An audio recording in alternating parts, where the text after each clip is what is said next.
The scarlet The matter letter is grave and ষোড়শ requires শতকের our new immediate England. attention. কঠোর Indeed, ধর্মীয় শাসনের let us মধ্যে proceed বসবাস with করে haste. পুরিতান সমাজ, যেখানে মানুষের প্রতিটি কাজ ধর্মের বিধি দিয়ে পরিমাপ করা হয়।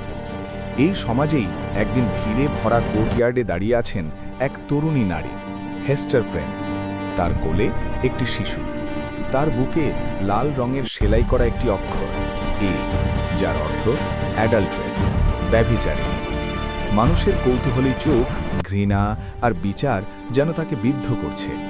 বিচারকরা বলেন, হেস্টারের অপরাধ তিনি বিবাহিত হয়েও অন্য পুরুষের সন্তানের মা হয়েছেন। শাস্তি হিসেবে আজ তাকে জনসমক্ষে অপমান সহ্য করতে হবে এবং সারা জীবন এই এ অক্ষরটি বুকে ধারণ করতে হবে। হেস্টার মুখ নিচু করেন না, তিনি দৃঢ়। এই অপরাধের জন্য সমাজ তার স্বামীকে জিজ্ঞেস করছে না, কারণ কেউ তাকে চেনে না। বহুদিন ধরে হারিয়ে থাকা তার স্বামী হয়তো মারা গেছেন, এমনটাই সবাই বিশ্বাস করে। কিন্তু হেস্টার তার সন্তানের পিতার নাম প্রকাশ করেন না। কঠোর পুরোহিতদের প্রশ্ন, চাপ, তবুও তিনি নীরব। শিশুর নাম পার্ল, ঝলমলে, প্রাণোচ্ছল, আবার বিদ্রোহী।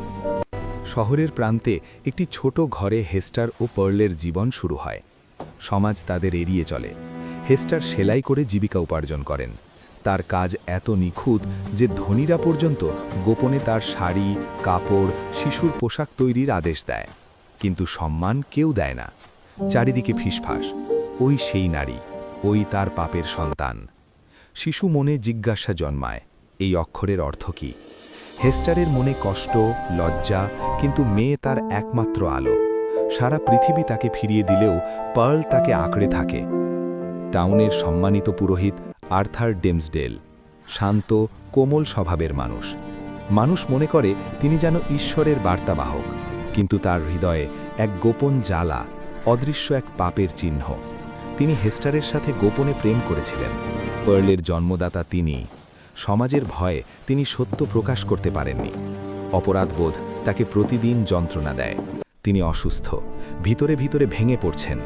হেস্টার সব কিছু জানেন, তবু ডিমসডেলকে রক্ষা করেন। তার চোখে পুরোহিত শুধুই পাপী নন, তিনি একজন দুর্বল মানুষ, সমাজের ভয় আর কর্তব্যের শৃঙ্খলে বাঁধা। একদিন শহরে প্রবেশ করে এক অচেনা চিকিৎসক, রজার চিলিংওয়ার্থ।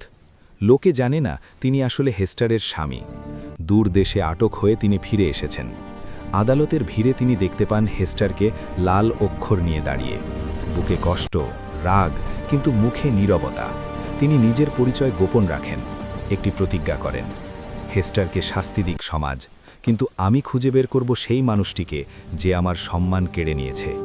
তিনি ধীরে ধীরে ডিমসডে এর কাছে গিয়ে চিকিৎসক রূপে তার জীবনে প্রবেশ করেন। ভান করে যত্ন করেন, কিন্তু আসলে তার মন পড়ার চেষ্টা করেন, তার যন্ত্রণা বাড়িয়ে দেন।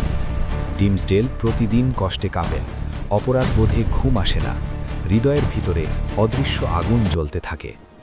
বহু বছর পর একদিন হেস্টার ও ডিমসডেল অরণ্যে দেখা করেন। চারিদিকে ঝরঝরে সবুজ আলো, তবু আলোয় মিশে লুকানো অন্ধকার। দুজনের চোখে প্রশ্ন, অনেক দিনের দুঃখ, ভালোবাসা, অপরাধ, আকাঙ্ক্ষা। হেস্টার বলে, চলো আমরা সব ছেড়ে যাই, এই সমাজ, ওই লাল অক্ষর, সবকিছু ভুলে নতুন জীবন শুরু করি। ডিমসডেলের চোখে জল আসে। পার্ল তাদের দুজনকে দেখে কেমন যেন দূরে দাঁড়ায়। মায়ের মহানন্দ সে বোঝে না, বাবাকে সে চেনে না। তারপরও আশা জন্মায়। তারা পরিকল্পনা করে ইউরোপে পালিয়ে যাবেন, নতুন জীবন গড়বেন। যাত্রার আগের দিন শহরে বড় ধর্মীয় অনুষ্ঠান, মানুষ পূর্ণ। ডিমসডেল বক্তৃতা করে, তার কথা এত আবেগময় যেন স্বর্গের আলো ঝরে পড়ে। সবাই মুগ্ধ, কিন্তু বক্তৃতার শেষে তিনি অনুভব করেন আর গোপন রাখা নয়। মঞ্চের সিঁড়িতে উঠে হেস্টার আর পার্লকে ডাকেন।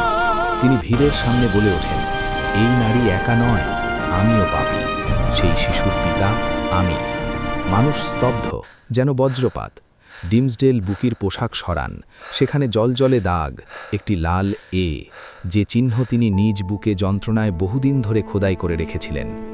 এক মুহূর্তেই সব সত্য প্রকাশ। হেস্টারের চোখে অশ্রু, লজ্জা নয়, মুক্তি। পার্ল এগিয়ে এসে বাবাকে চুমু দেয়, প্রথম ও শেষবারের মতো। ডিমসডেল ক্লান্ত, শরীর শূন্য, সত্য বলেই যেন তিনি নিজের জীবন শেষ করে ফেলেন। হেস্টার ও পার্লের কোলে মাথা রেখে তিনি পৃথিবীকে বিদায় জানান এক নিঃশ্বাসে। চিলিংওয়ার্থ তার শত্রুকে হারিয়ে ফেলে।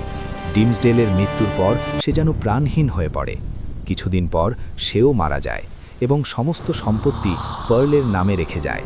পার্ল বড় হয়ে দূর দেশে চলে যায়, সম্ভবত প্রেমে পড়ে বিয়ে করে, আর কোনোদিন সে নিউ ইংল্যান্ডে ফিরে কিনা কেউ জানে না।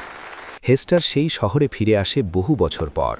নিজের হাতে সেলাই করা সেই একই লাল অক্ষর বুকে নিয়ে সে আবার বাস করে, কিন্তু এবার সেই এ আর অ্যাডাল্ট্রেস নয়। মানুষের চোখে তা এবল, সহনশীলতা, শক্তি, মানবিকতার প্রতীক। শীতের রাতে কেউ দরকারে দরজায় কড়া নাড়লে হেস্টার সাহায্য করে, তার ঘর হয়ে ওঠে আশ্রয়স্থল।